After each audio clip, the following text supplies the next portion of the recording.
Morning, everyone. It's been quite a wait, hasn't it, to get this back on track as well with the COVID. How important is it for Hibs to, you've got your kind of name all over this competition, how important is it that you continue that this season? Yeah, it's huge. I think it's a massive achievement. I don't think it'll be seen again that how the length of time Hibs have held this trophy. So for us to try and retain it is important, and I'm pretty sure that'll add an extra incentive onto the players, the ones who've been here through that period where they've won it before. So for me, there's no pressure. It's the first time I've tried to hold onto the trophy with this club. So there's a little bit of pressure there, but no, it's a massive incentive for the players to look to keep the trophy that they've held for so long. Has it felt a bit of a long stretch to try and get this tournament back on, given what happened at COVID?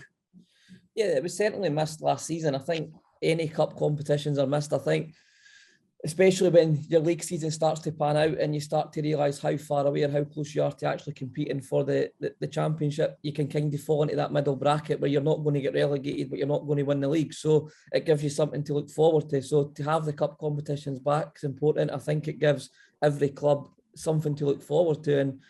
And for us, it's certainly something that we feel that we can win this year and we can keep for another year.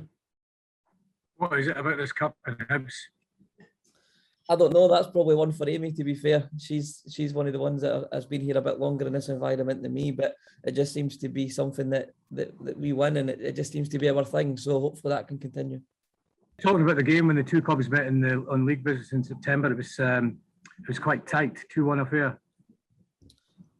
Yeah, I think it was a game that we felt quite harsh by. I think we wanted to go and win the game, but we certainly felt we deserved to take a point out of it, and it was just a lapse in concentration at the very end of the game that cost us. So we know that's something Celtic do. They keep themselves in games, or they'll go and win games that they're drawing, and it's something we're going to have to be aware of on Sunday, that you need to be switched on from the first minute to the last minute.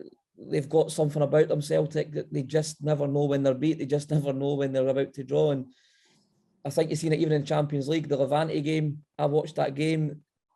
You never really thought Celtic were in the game, but then all of a sudden it's 2-1 and they're pressing with 10 minutes to go to get an equaliser. There's just something about Celtic that they've got a resolute attitude and they never give up. So that's something that we're going to have to be wary of on Sunday, but it's something that we know that we're capable of overcoming. The second big clash in the space of a week, of course, playing City at the weekend there. Do you think having another big game in such a short space of time has given you and the squad a bit more extra incentive to bounce back quickly?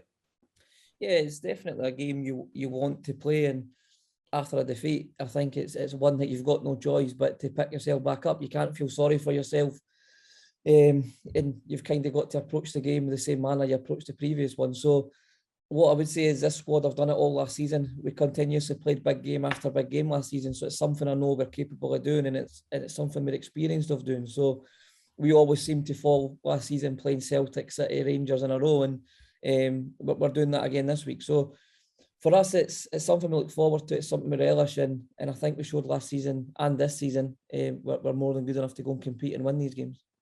Of course, it was Celtic losing at the weekend, their first loss against Rangers in I think five games or so. So are you kind of anticipating them to be coming into this one and coming out swinging and looking to bounce back as well? You're taking that into your preparations? I think so. It's an unusual feeling for them.